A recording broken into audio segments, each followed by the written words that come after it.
News को पूरा देखें और अपने परिवार को बचाइए। इसमें सबसे इम्पोर्टेंट ये समझना है कि कोरोना जब आपके शरीर में चला जाता है अंदर, उसमें शुरू के 5 दिन में हल्का बुखार रहता है, पता भी नहीं चलता, 98, 99। 5 दिन तक बहुत धीमा धीमा बुखार रहता है। छठे दिन कोरोना आपकी घंटी बजाएगा बहुत ज़ोर से दरवाजे पे कि अब मैं आपके फेफड़ों में घुसने वाला हूँ, आप कर लो। वो जो घंटी है वो बुखार छठे दिन आपका 102, 103 पहुँच जाएगा। जो हल्का बुखार था वो बहुत तेज़ बुखार हो जाएगा। जब 102, 103 बुखार हो जाए तो समझ लो कि अब ये हमारे फेफड़े में चलने वाला है, घुसने वाला है।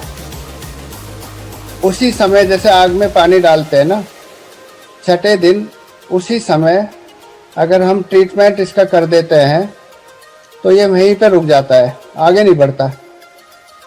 उसके बाद ना हमें अस्पताल जाना, ना ऑक्सीजन लेनी। हो ये रहा है कि कोरोना छठे दिन घंटी बजाता है, टेम्परेचर 103 जाता है और हम इग्नोर कर देते हैं, घंटी को सुनते ही नहीं है। और 10वें दिन फेफड़ा 60%, 70% खराब हो जाता है। तो कोशिश ये करें कि सबके सब अपने परिवार वालों को, रिश्तेदार वालों को ये समझाएं कि छठा दिन बहुत इम्पोर्टेंट है। जिस दिन हल्का बुखार आया दिन गिनना शुरू कर दो, 5वां दिन, छठा दिन। अगर 5वें छठे दिन बुखार ख़त्म हो गया तो आप वैसे ही खतरे से खाली है, खतरा आया ही नहीं आपके पास, आगे बढ़े ही नहीं। और अगर 5वें छठे दिन के बाद बुखार तेज़ हो गया तो सोचो खतरा आ गया। तो 85% जो लोग हैं, 85% लोगों में 5 दिन तक हल्का बुखार आएगा बस, या 2 दिन का बुखार आएगा बस, फिर कुछ नहीं होगा। 85% लोगों में तो ये कुछ करेगा ही नहीं। 15% जो लोग बचते हैं, 15% लोग वो है जिनको ये खतरे की घंटी देता है छठे दिन। खतरे की घंटी, बुखार तेज। इसको रोकने का जो तरीका है बहुत आसान है।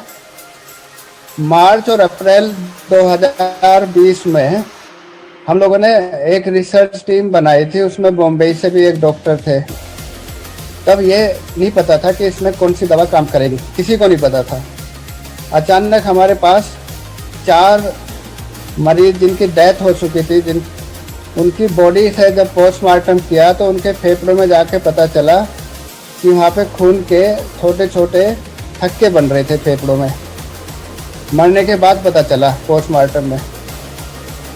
तब ये समझ में आया कि अगर हम इस दवा स्टेरॉइड देंगे तो ये फेफड़ों को बर्बाद नहीं कर पाएगा, मार नहीं पाएगा कोरोना। तो जैसे ही स्टेरॉइड टेस्ट किया इंग्लैंड में, मार्च से लेकर जून तक 3 महीने में रिसर्च पूरी होगी, तो पता चला कि ये एक लाइफ सेविंग ड्रग है। ये स्टेरॉइड ऐसे है जैसे आग में पानी डाल देते हैं। तो स्टेरॉइड और ऑक्सीजन केवल 2 ही दवा है इसकी।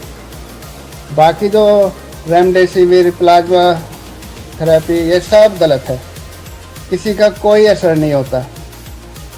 सब जो है मार्केट में फैलाई हुई है, डॉक्टर्स के द्वारा, दवाई कंपनी के द्वारा। केवल 2 दवा है, एक स्टेरॉइड जो मेड्रोल के नाम से आती है और दूसरा ऑक्सीजन।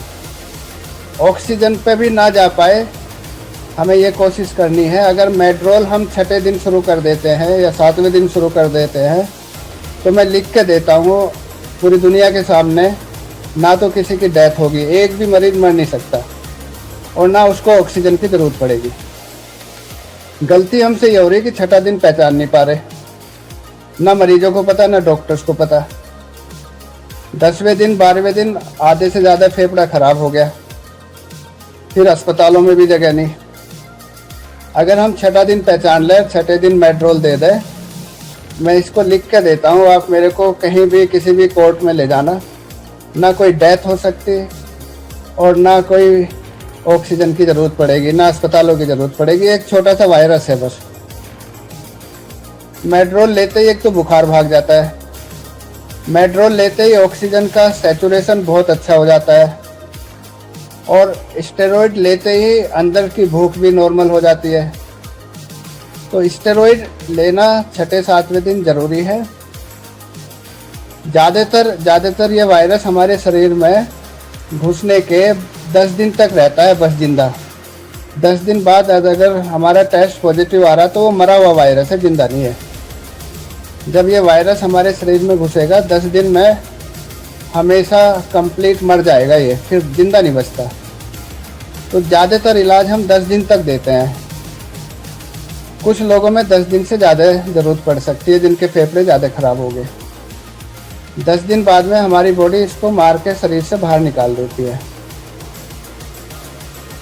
सबसे सस्ती दवा है, महंगी नहीं है, 3-3, 4-4 रुपए की कुल आती है गोली। तो वो जो लोग इन्फेक्टेड है वो अपने घर में संभाल के रखे इस दवा को।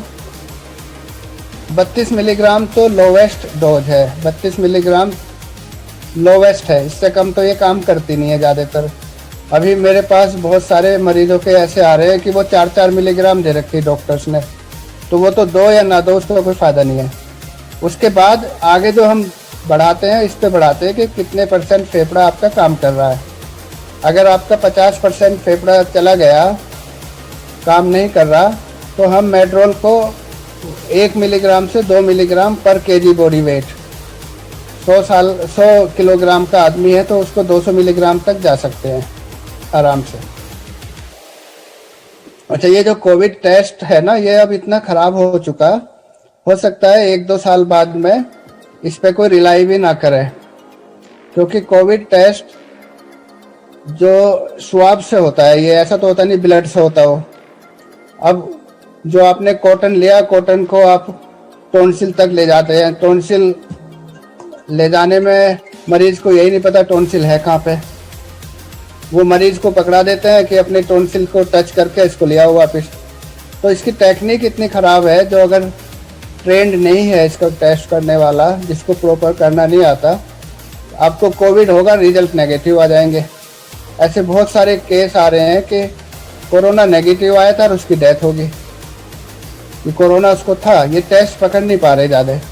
सबसे अच्छा ये है जो हम बता रहे हैं कि बुखार आया 5 दिन तक उसको मॉनिटर करो। छठे दिन अगर 102 हो गया, 102 होते ही मैं तो मेड्रोल शुरू कर देता हूँ, क्योंकि कोरोना का टेस्ट कराएंगे, 3 दिन बाद रिजल्ट आएंगे। जब तक रिजल्ट आएगा आधा फेफड़ा वैसे ही चला जाएगा। अभी दिल्ली में डीसीपी है मेरे दोस्त, उनकी वाइफ को, वो हमारी टीम में काम भी करती थी, सब पता भी था उसको। 102 बुखार आया, कल आया था शायद 102 बुखार, और उसने ये कहती रही मेरे को 3रा दिन है। अक्सर हम बुखार इतना कम होता है ना, गिनने में गलती कर देते हैं। आज सीटी स्कैन कराया तो 40% फेफड़ा अफेक्टेड था। अब अगर स्वाब वो आज कराती, अपना टेस्ट कराती, 3 दिन बाद आता, तब तक सारा ही फेफड़ा खराब हो जाता। तो टेस्ट के ऊपर आप पूरी तरह डिपेंड ना रहे, और इस चीज़ को भी मत खुश होना कि मेरा टेस्ट नेगेटिव आ गया, क्योंकि नेगेटिव वो इसलिए आ रहा जो टेस्ट आपका कर रहा है उसे करना ही नहीं आता, स्वाब लेना ही नहीं आता। और जो मरीज को ही पकड़ा देते हैं तुम खुद कर लो, वो तो बिल्कुल ही ख़राब रिजल्ट आएंगे। सबसे अच्छा यह है कि सिम्टम्स पर ध्यान दो और ऑक्सीजन सैचुरेशन अपना नापते रहो घर पे ही। 5 दिन से ज़्यादा सिम्टम्स जा रहे हैं तो एकदम से ले लो मेड्रोल। 5 दिन से सिम्टम्स आगे बढ़े, मेड्रोल ले लो। सबसे बढ़िया टेस्ट है इसका HRCT, सीटी स्कैन। तो हम और पब्बी भाई बहुत लोगों के करा चुके हैं, उसमें सारी पिक्चर सामने आ जाती है। लेकिन HRCT अगर शुरू के 5 दिन में कराया तो कुछ नहीं पकड़ में आएगा, क्योंकि तब तक वो फेफड़े में गया ही नहीं है। छठे दिन ये फेफड़े में जाता है। तो HRCT जब भी कराओ 6-7वें दिन कराओ। First day paracetamol for 5 days, 5 दिन तक पैरासीटामोल, हर 6-6 घंटे में 1 गोली। 5 दिन बाद अगर बुखार लगातार आगे बढ़ रहा है तो फिर हमें मेड्रोल देनी पड़ेगी, या 5 दिन बाद बुखार एकदम से 102 पहुंच जाए तब भी मेड्रोल देनी पड़ेगी। शुरू के 5 दिन में केवल पैरासीटामोल, जो वहाँ पे ये लंबी लंबी लिस्ट है ना, जिसमें जिंक फोर्ड, विटामिन सी, इन्वरमेक्टिन, इतनी सारी दवा, उनसे पेट और ख़राब हो जाएगा, फ़ायदा कुछ है नहीं उसका। शुरू के 5 दिन में कुछ नहीं करना, केवल पैरासीटामोल।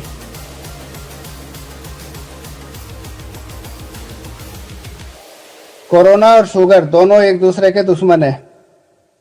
शुगर बढ़ेगी तो कोरोना बहुत तेजी से बढ़ेगा। तो जैसे ही आपको हल्का कोरोना हो जाए, आप सबसे पहले काम ये करें, अपनी डाइट में से शुगर निकाल दें। चावल बंद, चपाती बंद, आलू बंद, शुगर बंद, चाय भी बिना शुगर के। 10 दिन तक बिल्कुल शुगर के हाथ ना लगाए। शुगर बढ़ेगी तो कोरोना बढ़ेगा। जिनको शुगर है उनकी शुगर की दवा जब तक ये इलाज चलेगा बढ़ानी पड़ेगी। अगर वो 1 गोली खा रहे हैं तो हो सकता है उन्हें 2 गोली देनी पड़े बस। जब इलाज खत्म हो जाएगा शुगर वापस वहीं आ जाएगी जहां पहले थी। तो शुगर वाले को इतना ज़रूर ध्यान रखना है कि शुगर की दवा बढ़ानी पड़ेगी। जिनको ब्लड प्रेशर है, इसमें ब्लड प्रेशर थोड़ा बढ़ सकता है तो ब्लड प्रेशर की दवा बहुत थोड़ी सी बढ़ानी पड़ती है बस। तो ओवरऑल जो इलाज है वो 10 दिन से लेकर 2 हफ्ते होगा ज़्यादा से ज़्यादा। 6ठे दिन में जिसका इलाज हो जाएगा वो खतरे से खाली, उसको खतरा नहीं आएगा बिल्कुल भी। जो जितना देर से आएगा, जो जितना लेट आएगा, उसका खतरा उतना ही ज़्यादा है। जो इसके सिम्टम्स है 90% लोगों में होंगे सिम्टम्स। फीवर होगा हल्का, गले में खराश हो सकती है, उसके साथ में शरीर में दर्द हो सकता है और टेस्ट चला जा सकता है। कुछ लोगों में जो टेस्ट होता है ना खाने का, वही नहीं पता चलता। कुछ लोगों में स्मेल नहीं पता चलेगी। ये सिम्टम्स ज़्यादातर है। और बच्चों में जो 20 साल से कम है, 17 साल से कम है, उनमें डायरिया होगा, पेट में उल्टियाँ होगी और स्किन के ऊपर रैश आ जाएंगे, लाल लाल धब्बे आ जाएंगे स्किन पे। और बच्चों में हेडेक बहुत होगा। तो बच्चों के सिम्टम्स अलग है, बड़ों के अलग है। बड़ों में बुखार और गले में खराश, सोर थ्रोट, उसके साथ साथ शरीर में टूटापन, कमजोरी, हेडेक, ये सिम्टम्स है बड़ों के। लेकिन बड़ों में 2 चीज़ें कई बार मिल जाती है कि स्वाद टेस्ट चला जाता है या स्मेल चली जाती है।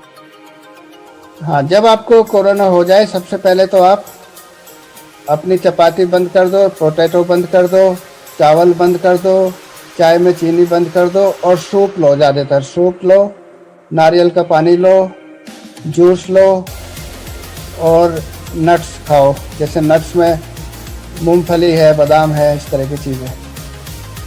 पालक का साग। सबसे इम्पोर्टेंट 3 चीज़ें याद रखो। एक तो इन्हेलर यूज करना जो मैं बता रहा हूँ। दूसरा ये कि आधे घंटे एक्सरसाइज, जो आप जिंक फोर्ट कह रहे हैं, विटामिन सी, उनसे अच्छा है कि आधे घंटे एक्सरसाइज, चाहे वॉक कर लो आधे घंटे डेली। वो आपके इम्यूनिटी को पावरफुल रखेगा। और जो इन्हेलर लेंगे वो आपके फेफड़ों को पावरफुल रखेगा। घुसता है ये फेफड़ों के थ्रू, तो फेफड़े भी पावरफुल है और आपका शरीर भी पावरफुल है। दोनों चीज़ें बहुत ही आसान है रोकने के लिए आगे से। और तीसरा वैक्सीन। जिसने वैक्सीन ले लिया 90% सेफ हो गया। और जो डेली आधे घंटे एक्सरसाइज कर रहा है वो 95% सेफ हो गया। जो इन्हेलर भी ले लेता है, और दिल्ली में तो खासकर जितना पोल्यूशन है, तो उसके फेफड़े भी पावरफुल रहेंगे। ये तीनों चीज़ें कर ले तो ये रोकथाम का है इसका। और डबल मास्क लगा के निकलें घर से। डबल मास्क, एक अकेला मास्क लगाओगे तो 60% प्रोटेक्शन है, 2 लगाओगे तो 94% प्रोटेक्शन है। दूसरा, जब भी एसी कार में बैठो तो उसकी विंडो खोल दो। क्या पता कि कोई उसमें पहले बैठा होगा और उसके वायरस घूम रहे, अगर वो इन्फेक्टेड था। घर में एसी रूम में आप सो रहे हो और अगर आप इन्फेक्टेड हो गए तो उस रूम में किसी और को मत आने दो। जो भी आएगा उसको वायरस लग जाएगा। तो सबसे ज़्यादा ये एसी रूम से फैलता है। एसी रूम में हम हवा को अंदर अंदर फैलाते रहते हैं। रात भर में कोई भी आदमी इन्फेक्टेड है वो कम से कम 1 लाख वायरस निकाल देता है सांस के थ्रू। कोई इन्फेक्टेड आदमी है, लिफ्ट में जा रहा है, वो 1000-2000 वायरस छोड़ जाएगा लिफ्ट में। आप घुसेंगे आपको एकदम लग जाएगा। तो जब भी आप घर से बाहर रहे, डबल मास्क, लिफ्ट में सावधानी रखें, एसी कार में सावधानी रखें, और घर में एसी में रहे तो एसी की हवा को वेंटिलेट करके रखें। और जब आपको हो जाए तो 10 दिन तक आइसोलेट कर लो ताकि दूसरे लोग बच जाए आपसे। 10 दिन बाद में ये वायरस मर जाता है, फिर कुछ नहीं करता। नो, सबसे अच्छा जो अभी आया, अभी 1 हफ्ते पहले ये रिसर्च पाई गई कि जो लोग एस्थमा के लिए इनहेलर लेते थे ना, एस्थमा आपने देखा होगा कि इनहेलर लेते हैं वो पंप से, एस्थमा के लिए जो स्टेरॉइड इनहेलर है वो जो लोग लेते रहे थे, अब ये देखा गया कि वो लोग अस्पतालों में कम भर्ती हुए जब कोरोना हुआ। तो उसमें देखा गया कि जो लोग इनहेलर ले रहे हैं उसमें ये प्रोटेक्ट करता है। अगर आप हल्का सा बुखार आए तो तुरंत स्टेरॉइड इनहेलर लेना शुरू कर दो। पूरे परिवार के मेंबर्स को भी दे सकते हैं। आपके परिवार में किसी एक को हो गया, सबके सब मेंबर्स को ये इनहेलर दे दो। उसमें माइक्रोग्राम में जाता है, 1 ग्राम नहीं, उसका भी माइक्रोग्राम। इतना कम इनहेलर से फेफड़ों में जाएगा। स्टेरॉइड फेफड़ों को मजबूत रखता है, फेफड़ों को ताकतवर रखता है। तो जो लोग इनहेलर ले रहे हैं उनको तो कोरोना ने फेफड़ा अफेक्ट किया नहीं, कम किया, बहुत कम किया। तो सबसे जो प्रोटेक्ट करने के लिए जिंक या विटामिन सी, इनका रोल इतना नहीं है जितना इसका है। स्टेरॉइड का इनहेलर आप सब लोग खरीद लें, और उसमें 200 खुराक आती है माइक्रोग्राम की। 200 खुराक में 3-3 परिवार का काम चल जाएगा। सुबह 1 पफ, दोपहर शाम को 1 पफ ले लो बस। जो एंटीबॉडी बनती है 6 महीने बाद खत्म हो सकती है, कुछ लोगों में 1 साल तक चलती है। तो आप ये ना सोचो कि आपको एक बार कोरोना हो गया पूरी जिंदगी दोबारा नहीं होगा, ऐसा नहीं है। 6 महीने 1 साल बच सकते हैं बस आप। हाँ, बच्चों के लिए ज़्यादातर बच्चे 95% बच्चे 2 या 3 दिन में ठीक हो जाते हैं हल्का बुखार आकर। लेकिन बहुत कम बच्चों में ये जाके इंटेस्टाइन या हार्ट या किडनी को ख़राब कर सकता है। तो उस समय अस्पताल में भर्ती होने की ज़रूरत पड़ेगी उनको। तो बच्चों का इलाज बिल्कुल ही अलग है, क्योंकि बच्चों में ये किडनी को, हार्ट को, इंटेस्टाइन को अफेक्ट करता है। बड़ों में फेफड़ों को अफेक्ट करता है। फेफड़े का इलाज अलग है, बच्चों का इलाज अलग है। कोरोना के 2 रूप हैं। एक तो जैसे होता है कोबरा, हाँ, कोबरा एक बार डंक मारता है बस वहीं खत्म कर देता है। दूसरा है पाइथन, धीरे धीरे स्ट्रेंगुलेट करता है। तो आजकल 2 तरीके से कोरोना इंडिया में फैले हुए। 6ठे दिन पे बुखार 103 हुआ, 3 दिन के अंदर अंदर वो आपका 50% फेफड़ा खराब कर देगा। ये तो कोबरा वाला रूप है। 3 दिन में आपको वो 50% डैमेज कर देगा। दूसरा रूप यह है कि 6ठे दिन के बाद धीमे धीमे फेफड़ा खराब कर रहा है, आपको पता नहीं चलेगा। जैसे पाइथन धीरे धीरे स्ट्रेंगुलेट कर रहा। तो 6ठे दिन के बाद आपको दोनों तरफ ध्यान रखना है कि अगर बुखार 6ठे दिन, 7वें दिन, 8वें दिन है तो सोचो ये डैमेज कर रहा है। जिनका 5 दिन में बुखार उतर गया वो तो बुखार हो गए इसके खतरे से, और जिनका 5 दिन के बाद बुखार चल रहा है तो धीरे धीरे ये फेफड़ों को ख़राब कर रहा है। तो जितने भी आपके आसपास के लोग हैं जिनको 5 दिन से ज़्यादा बुखार हो गया, उनको आप मेरे से कनेक्ट करें। और बहुत सिंपल इलाज है, 1-2, 3 दिन की दवा में वो सब ठीक हो जाएंगे। और जिनका 102, 103 पहुँच गया उनको 1 हफ्ता 10 दिन दवाई खानी पड़ेगी बस। तो 2 रूप समझ लें, एक रूप है पाइथन वाला, एक रूप है कोबरा वाला। कोबरा वाला जो रूप है वो खतरनाक है, उसमें 1 दिन की देरी ना करें। 1 दिन की भी देर हो जाएगी, उसको 5वें 6ठे दिन पे ही हमें रोक देना है। इसमें जो सवाल ये है कि इतनी सारी डेथ क्यों हो रही, क्योंकि मरीजों को ये पता ही नहीं है कि हमारा दिन कौन सा है। मरीजों को ये पता ही नहीं कि हमारे फेफड़ों में पहुंच गया नहीं पहुंच गया। मरीजों को ये पता ही नहीं है कि फेफड़ों में पहुंच गया तो कितना फेफड़ा खराब हो गया हमारा। मरीजों को ये पता ही नहीं है कि दवा कौन सी लेनी है। सारे के सारे डॉक्टर्स ने 15 लिस्ट बना दी दवाइयों की, और वो दवाइयाँ एक डॉक्टर दूसरे को कट एंड पेस्ट चल रहा वो। नर्सों को पकड़ा देते हैं, डॉक्टर मरीज के पास भी नहीं आता, टेलीफोन किया, नर्स ने वो दवाई दे दी। अब उनमें एक ही दवा काम की नहीं है, उनसे पेट और ख़राब हो रहा है, किडनी खराब हो रही। तो इसमें क्या हो गया कि अंधविश्वास सबसे तेज़ी से फैलता है। अंधविश्वास में ये रेमडेसिविर जो है दुनिया में बंद है दवा, WHO ने कह दिया इसको नहीं दे सकते, लिख के दे दिया सितंबर 2020 में। और हमारे इंडिया में इसका 1-1 लाख में ब्लैक हो रही, जिसका कोई फ़ायदा नहीं है। तो अंधविश्वास ज़्यादा तेज़ी से फैलता है और अंधविश्वास ने हमारे जो है ना 1/3 बीमारी को बढ़ा दिया। इतने मरीज अस्पतालों में ना होते अगर ये अंधविश्वास ना होता। अब 2-3 दिन से मैंने देखा कि डॉक्टर्स की टीम सब आके अखबारों में बता रहे हैं कि भाई ये रेमडेसिविर का कोई फ़ायदा नहीं है, लेकिन अब अंधविश्वास इतना फैल गया, उसको दूर करने में बहुत मेहनत करनी पड़ेगी। इसमें जो कोविशील्ड है, कोविशील्ड में फ़ायदा यह है कि इसको जो टेस्ट किया गया है वो हर तरह के इंसान में किया, अफ्रीका में भी, यूरोप में भी, अमेरिका में भी, इंडिया में भी। तो वो हर तरह के इंसान में जब टेस्ट कर लेते हैं ये पता चल जाता है कि सब में इफ़ेक्टिव है और सब में कोई साइड इफ़ेक्ट नहीं है। जो हमारी कोवैक्स है, कोवैक्स इंडिया में टेस्ट हुई है केवल अभी तक, बाहर के देशों में अभी टेस्ट नहीं हुई है, लेकिन इंडिया में ही हमें यूज करना है इसका, तो उसमें कोई बुराई नहीं है। टेस्ट कर ली हमने, यहाँ पे काम कर रही है अच्छी तरीके से। तीसरी जो वैक्सीन है ये रशिया वाली आ रही है, वो इन दोनों से भी अच्छी है एक चीज़ में कि उसमें पहली डोज दे रहे हैं दूसरी डोज दे रहे हैं दूसरी, तो उससे क्या है कि आपका ना एंटीबॉडी लेवल भी ज़्यादा होता है और ब्रॉड होता है। तो तीनों ही वैक्सीन जिसको जो मिल जाए तुरंत ले लो। मेरे को जो लगता है इनमें तीनों में ज़्यादा अंतर नहीं है बहुत ज़्यादा, लेकिन रशिया वाली वैक्सीन का हो सकता है आने वाले समय में इसका एक रूप ऐसा आ जाए कि 1 साल बाद फिर एक इंजेक्शन ले लो, 2 साल के लिए आप इम्यून हो गए। तो इसका ये रूप निकल के आ रहा है। बस वैक्सीन जिसको जो मिल जाए तुरंत ले लेना, वैक्सीन में देर मत करना, ये सबसे बड़ी इम्पोर्टेंट चीज़ है। अगर वैक्सीन के बाद आपको होगा, बहुत हल्का होगा, बहुत ही हल्का होगा। वैक्सीन तो आप जैसे ही मिले तुरंत ले लो, देर मत करो।